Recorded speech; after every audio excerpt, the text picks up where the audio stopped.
Subscribe now and press the bell icon. Never miss an update. Hello students, आपका प्रतिभा academy में बहुत बहुत स्वागत है। बच्चों, आज मैं आपको क्लास 10 का चित्रकला सब्जेक्ट पढ़ाऊंगी। चित्रकला सब्जेक्ट का जो आपका रिड्यूस सिलेबस है उसको अगर आप देखना चाहते हैं तो आप आई बटन को प्रेस करके हमारे पिछले क्लास को देख सकते हैं। तो बच्चों, आइए आज हम देखते हैं चित्रकला में क्लास 10 चित्रकला आलेखन कला। मैं चित्रकला के अंतर्गत आज आलेखन कला के विषय में आपको कुछ पढ़ाऊंगी और कुछ प्रैक्टिस कराऊंगी। तो सबसे पहले आलेखन कला का अर्थ हम समझ लेते हैं कि ये चित्रकला है। इसमें जो आलेखन कला है इसका अर्थ क्या होता है? तो आलेखन कला का अर्थ मीनिंग ऑफ डिजाइन आर्ट। आलेखन की अंग्रेजी होती है डिजाइन। आलेखन से तात्पर्य विभिन्न आकृतियों को लयबद्ध और कलात्मक ढंग से बनाना है। जैसे पुष्प व पत्तियों को उनके वास्तविक रूप को ध्यान में रखते हुए लयबद्ध तरीके से सजाना। बच्चों, आलेखन का मतलब होता है कि कोई भी आकृति आप बना रहे हैं तो उसमें लयबद्धता होना चाहिए, एक लय से वो रेखाएं चले, उसमें कलात्मकता होना चाहिए। किसी फूल पत्ती या कली को आप बना रहे हैं तो जिस फूल को आप बना रहे हैं उसके वास्तविक रूप का भी आप ध्यान रखकर उस फूल का निर्माण करेंगे, बनाएंगे और उसमें कुछ कलात्मकता भी ले आएंगे, कुछ अलंकारिकता भी ले आएंगे। यानी कि आलेखन में उस फूल को उसको और सुंदर बनाने के लिए सुंदर तरीके से और घुमावदार फूलों को आप कर सकते हैं। हाँ बच्चों, इसको आप इस तरह से भी समझ सकते हैं। आलेखन एक प्रकार से अलंकार होता है।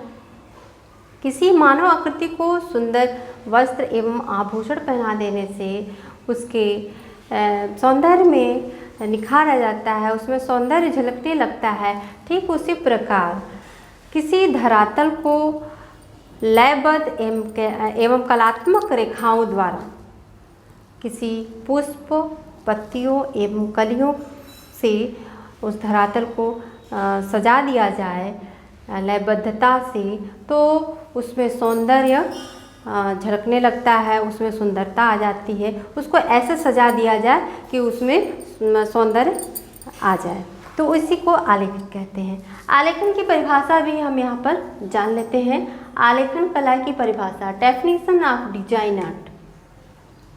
लयबद्ध, प्रवाहमयी और अटूट रेखाओं से निर्मित रंगों के सुरुचिपूर्ण संयोजन तथा किसी आकृति की एक या अथवा अनेक आवृत्तियों से निश्चित उद्देश्य पूर्ति के लिए सज्जित किसी निर्धारित आकार को आलेखन कहते हैं। जो आलेखन होता है उसमें लयबद्धता होती है, यानी कि जो हम पुष्प बना रहे हैं, कली बना रहे हैं, पत्ती बना रहे हैं, उसमें लयात्मकता रहे, एक लय से चले, उसकी सब रेखाएं एक समान हों, प्रवाहमयी हो।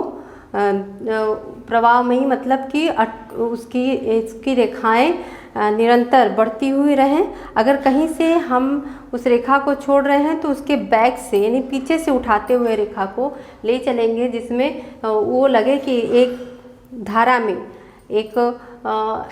एक लय में चल रहा है रेखा। और अटूट रेखाओं जो बीच में टूटे ना से निर्मित रंगों के सुरुचिपूर्ण संयोजन। रंग भी उसमें ऐसे ढंग से भरे जाएं कि वह सुंदर लगे। जैसे रंगों का भी संयोजन ठीक ढंग से होना चाहिए। अगर हम डार्क रंग का, गहरे रंग का प्रयोग कर रहे हैं तो वहाँ पर हम हल्के रंग भी लगाएं जो आँखों को शांति सुकून पहुँचाता है।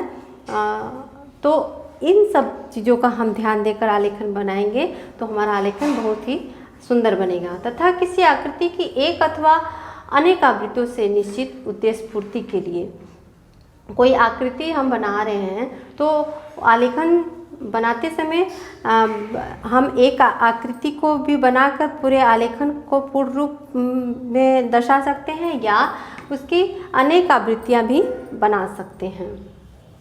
और कोई उसका उद्देश्य रहे कि हम किस लिए वो आलेखन बना रहे हैं। जैसे कि बहुत से तरीके हैं, जैसे रंगोली के लिए आलेखन है, हम साड़ी के किनारे के लिए आलेखन बनाते हैं, कोई स्वेटर के लिए आलेखन बनाते हैं।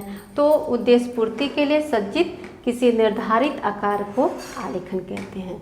तो ये हो गई परिभाषा। बच्चों आप लोग कला का आलेखन कला का अर्थ अच्छे से स्मरण कर लीजिएगा और इसकी एक परिभाषा आपको ये पता होना चाहिए कि आप जैसे चित्रकला आलेखन पढ़ रहे हैं तो उसकी पूरी जानकारी होनी चाहिए कि हमारा जो सब्जेक्ट है उसे क्या कहते हैं, हम क्यों पढ़ रहे हैं। इसके लिए आप उसका अर्थ समझिए, उसकी परिभाषा, एक दो परिभाषा आप जानते रहिए, आप को पूरा कंठस्थ रहे कि हम क्या चीज़ की पढ़ाई कर रहे हैं। तो ऐसा नहीं कि परीक्षा में नहीं पूछता है तो हमें क्या ज़रूरत है, हम फूल पत्ती बना लें, आलेखन क्या होता है, स्मृति चित्रण क्या होता है, उससे हमें जानने की क्या ज़रूरत है। ये नहीं, आप जो भी सब्जेक्ट पढ़ रहे हैं उसकी विधिवत आपको जानकारी होनी चाहिए। तो यहाँ पर हमने आपको समझा दिया आलेखन कला का अर्थ, आलेखन कला की परिभाषा। अब मैं आपको यहाँ एक फूल बनाकर प्रैक्टिस करा रही हूँ, जिसमें हम ले रहे हैं कमल का पुष्प, कलियों एवं पत्तियों का अलंकारिक चित्रण। उसके वास्तविक रूप को देखते हुए इसमें थोड़ा सा अलंकारिक चित्रण हमने किया है। बच्चों आप लोग इस कमल के फूल को बनाएंगे। आप यहाँ से ऐसे उठाते हुए ऐसे ले जाएंगे, देख रहे हैं ना बच्चों। आप इसकी प्रैक्टिस करेंगे, अपनी एक कॉपी बना लीजिए कला की, और जो फूल हम बनवा रहे हैं उस पर आप बनाते चलिए, इसकी प्रैक्टिस करते चलिए, जिससे कि आपको बहुत अच्छे तरीके से हर फूल बनाने आ जाएगा। तो आप ऐसे कमल का फूल बनाएंगे। फिर देखिए यहाँ पर आप ध्यान दीजिएगा कि जो ये कमल का फूल है, इसमें जो ये पंखुड़ी है, इसकी जो एक एक पंखुड़ियों से बना हुआ हमारा कमल है, उसमें दूरी जो है उसका दूरी एक समान होनी चाहिए। जैसे इसमें जितनी दूरी है ऐसे उसमें दूरी, इसमें दूरी ऐसे है। इस पर आप विशेष ध्यान देंगे। कहीं ज़्यादा दूरी हो जाए, कहीं कम दूरी हो जाए तो वही फूल सुंदर नहीं लगता है।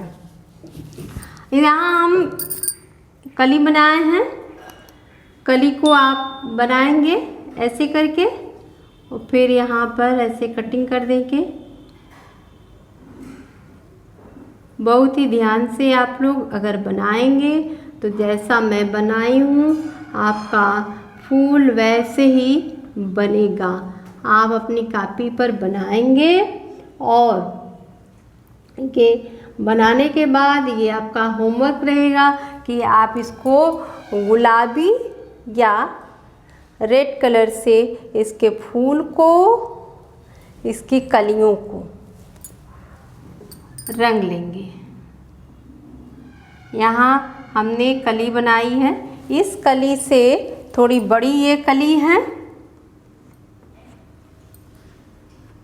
इसमें 3 पंखुड़ियाँ हैं। फिर यहाँ हमने 2 पत्तियाँ बनाया है, इस पत्ती का भी आप प्रैक्टिस करेंगे। ये प्रैक्टिस पहले आप कर लेंगे कमल के फूल की प्रैक्टिस कि कैसे ये फूल बन रहा है। फिर मैं आपको कमल के फूल से निर्मित एक आलेखन बनाऊंगी और आप उसको फिर बनाइएगा। कमल के फूल में आपको बिल्कुल डाउट नहीं होना चाहिए कि कैसा कमल का फूल होता है। आप इसको इत्मीनान से देख लीजिए, समझ लीजिए, ऐसा ही कमल का फूल होता है। इसकी पत्तियाँ और देखिए ये थोड़ा सा टेक्निकल है, थोड़ा सा अलंकारिकता को लिया हुआ है। ठीक है, आप यहाँ से ऐसे स्टार्ट करेंगे, फिर यहाँ से ऐसे उठाते हुए इसको ले जाएंगे, फिर इसको, फिर ये। ठीक है बच्चों, ये 2 पत्ती और यहाँ हमने 2 पत्ती और बनाया है। इसकी भी आप प्रैक्टिस करेंगे, इसको बनाएंगे। ये थोड़ी सी बड़ी पत्ती है और एक कली और अलंकारिक कली हमने यहाँ बनाया है। तो बच्चों आप इस कमल के फूल को बना लेंगे, इसकी कलियों को और इसकी पत्तियों को आप अच्छे से अपनी कॉपी पर बना लेंगे और पत्तियों को हरे रंग से, धानी कलर से रंग लेंगे, इसकी कलियों को गुलाबी या रेड कलर से रंग लेंगे। तो आपको मैं ऐसे ही पहले फूलों की प्रैक्टिस कराऊंगी। अगर आप ये कमल के फूल की आप आज प्रैक्टिस कर लीजिए, फिर उसके बाद मैं कोई चूज करूंगी, चाहे नृत्य में या फिर वर्ग में आपको कमल के पुष्प से आधारित एक आलेखन बनाने सिखाऊंगी। तो बच्चों आज के लिए इतना ही। आप नेक्स्ट क्लास में मिलेंगे, तब तक के लिए आपका बहुत बहुत धन्यवाद।